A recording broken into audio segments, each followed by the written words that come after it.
La finalidad de este video es, por una parte, recuperar el aporte de Adriana Puiggrós sobre su cuestionamiento a la experiencia y, por otro lado, vincular a este último con las propuestas pedagógicas de Simón Rodríguez de comienzo del siglo XIX con la de Paulo Freire de la segunda mitad del siglo XX. La herencia de Paulo Freire y de Simón Rodríguez dejan influencias muy ricas en América Latina. Pese a ser dos pensadores acontemporáneos, con raíces ideológicas tan distintas, los unen muchas similitudes en sus pensamientos, como la idea de centralizar el sector popular, es decir, utilizar el sistema educativo como una herramienta fundamental para lograr una sociedad más igualitaria, que provea un ascenso social a los sectores populares, otorgándoles una igualdad de oportunidades. Respecto al aporte de Adriana Puiggrós sobre su cuestionamiento a la experiencia, va a decir que constituye una serie de saberes preexistentes, aunque a estos no los reclame ninguna nueva generación. Las experiencias pueden tener o carecer utilidad y calidad. Con esto, la autora pretende afirmar que la experiencia no es forzosamente productiva. Respecto al lenguaje como un tipo de experiencia, la autora va a citar a un filósofo postmoderno italiano, Giorgio Agamben, el cual afirma que el lenguaje es el principal transmisor de experiencias.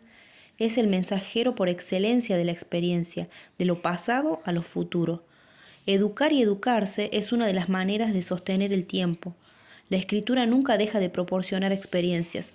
Escribir, producir y crear son acciones que se desplazan y condensan, constituyendo una zona de alimentación de la vida social.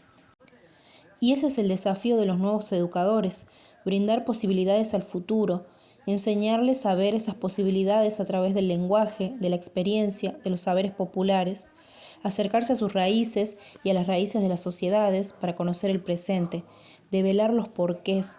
Se trata de fortalecer lo propio para penetrar lo universal. En el caso de nuestros pueblos latinoamericanos, ir a las raíces nos responde interrogantes de por qué estamos donde estamos, cómo hicimos para llegar hasta acá, cómo se expandió el español en América Latina, cuántas luchas, cuántos errores y aciertos nos llevó a llegar hasta este presente. Se puede observar el fuerte hincapié que realiza la autora en la defensa del lenguaje, el español y el portugués, ya que son una herramienta primordial de aprendizaje de otras culturas y permite la sobrevivencia de las lenguas aborígenes, sector social por el que muestra gran interés en revalorizar. Si hay algo que une a América Latina es la multiculturalidad de la lengua castellana. Los hispanoamericanos somos hispanoparlantes, indoeuropeos, afroamericanos y descendientes de españoles. Somos poseedores de una multiplicidad racial y lingüística que nos hace una sociedad rica culturalmente y a nivel de experiencias. Entonces, eso es lo que hay que revalorizar. Giorgio Agamben afirma que existe actualmente un desarraigo de la experiencia en nuestros tiempos. Esa afirmación la atribuye a la separación de la experiencia y de la ciencia, del saber humano y del saber divino. La ciencia desplaza la experiencia lo más afuera posible del hombre, la excluye. En la modernidad esto no sucedía, ya que la experiencia era el camino del conocimiento. Para Agamben, entonces, el pasado perdió su transmisibilidad, por lo que esas experiencias se encuentran acumuladas hasta que no encuentran un nuevo modo de entrar en relación con ellas. Por eso es que Adriana Puiggrós hace una puesta en valor, una revalorización de los modelos pedagógicos de Simón Rodríguez y Paulo Freire, porque consideran que son la respuesta para los problemas educativos actuales en Latinoamérica. Adriana Puiggrós dice que se necesita de una pedagogía que pueda fortalecer la capacidad de los saberes populares, volver a nuestras raíces para transformarlas en lugar de abandonarlas y sustituirlas por otras. Toda la humanidad debería estar suspendida entre el pasado y el futuro. Esa limitación impide que los docentes enseñen la cultura de antes, los lenguajes antiguos, como quiso revalorizar el quichua Simón Rodríguez en Venezuela. Al encontrarnos en tiempos en los cuales la cultura actual ha perdido su transmisibilidad, nos encontramos perdidos en la infinitud de lo actual. No hay enriquecimiento de experiencias, olvidándonos de dónde venimos. Las nuevas generaciones requieren de educadores que ayuden a recoger experiencias para poder reconstruir su historia y revalorizarla.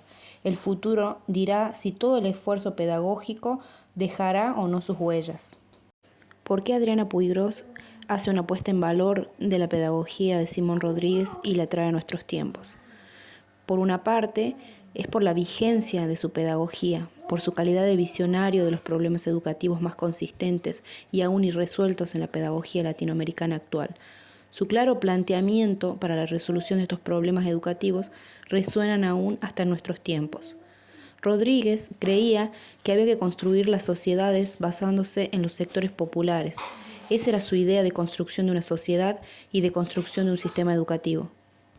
Esos pensamientos revolucionarios en plenos comienzos del siglo XIX de Simón Rodríguez impactan a Puigros, por lo que hace una puesta en valor de ellos, un redireccionamiento a los problemas educativos del sistema escolar latinoamericano actual. Pero ¿por qué traer a Simón Rodríguez a nuestros tiempos? ¿Cuáles son las problemáticas actuales en los sistemas escolares latinoamericanos? Para empezar, tenemos una educación verticalista, normalizadora, de la idea del docente como propietario del saber.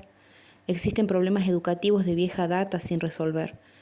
Poseemos un sistema educativo antidemocrático, meritocrático y desertógeno, pese a que los sistemas educativos latinoamericanos son basados en la idea de una educación común, gratuita y obligatoria, pero aún así son meritocráticos. También poseemos un sistema escolar homogeneizador, y es justamente lo contrario a lo que planteaba Simón Rodríguez, un ordenamiento de la educación con escuelas que incluyan a todos, no con una idea homogeneizadora, sino con una idea de respeto a las diferencias.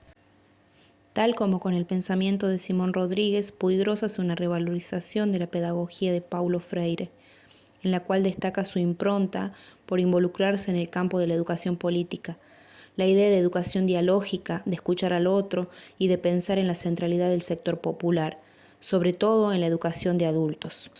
Coloca a este pensador del siglo XX como el responsable de dejar importantísimos aportes al sistema educativo latinoamericano actual. Prueba de ello es, por ejemplo, el Plan Fines, programa que otorga la posibilidad de finalizar el nivel primario y secundario a mayores de 18 años en la Argentina. Cartas a quien pretende enseñar es un importantísimo aporte que nos dejó Paulo Freire. Se trata de una obra de 1993 que cuenta con una serie de cartas destinadas a futuros docentes.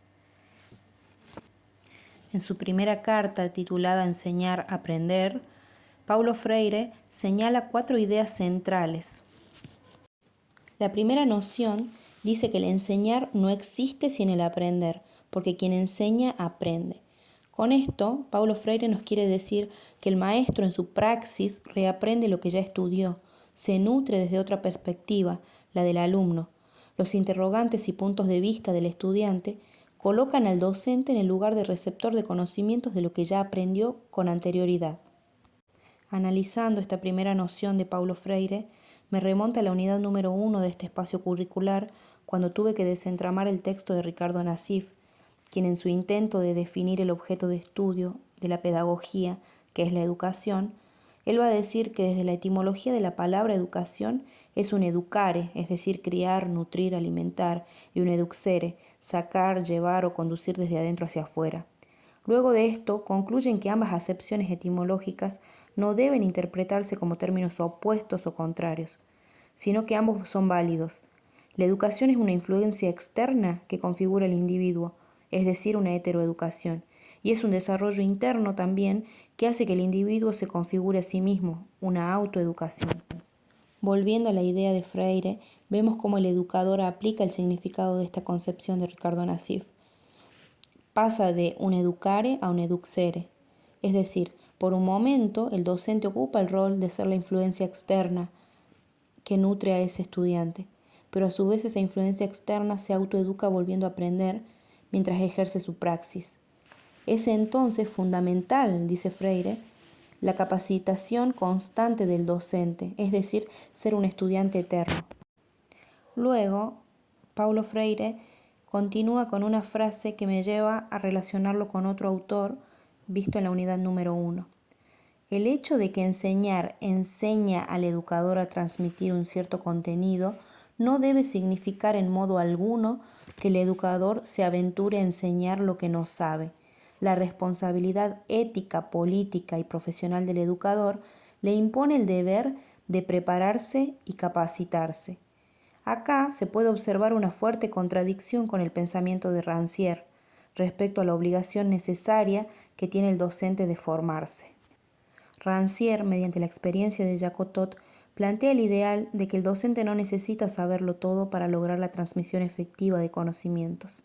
Más bien, los coloca en iguales condiciones al docente y al alumno. Afirma que es posible aprender sin las explicaciones del maestro. Jacotot sabía el contenido que tenía que transmitir, lo que no sabía era el idioma de sus alumnos, el holandés.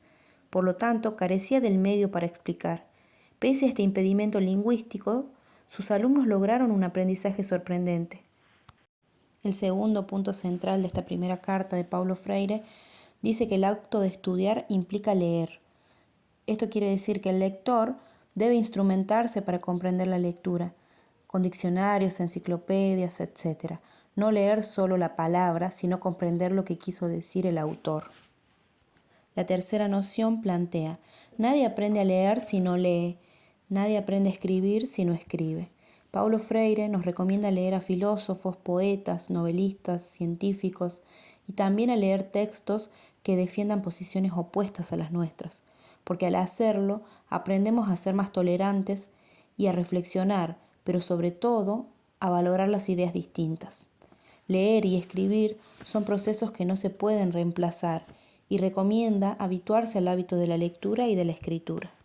Finalmente, la cuarta noción de esta carta plantea que del acto de leer y escribir surge el conocimiento indispensable con el cual nos interrelacionamos en el mundo.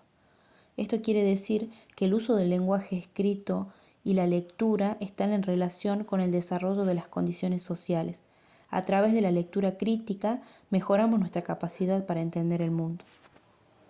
Finalmente, la segunda carta hace referencia al miedo y lo que nos dice es que no permita que el miedo a la dificultad lo paralice. Con esto, lo primero que se debe hacer es asegurarse de la existencia de las razones que nos producen miedo.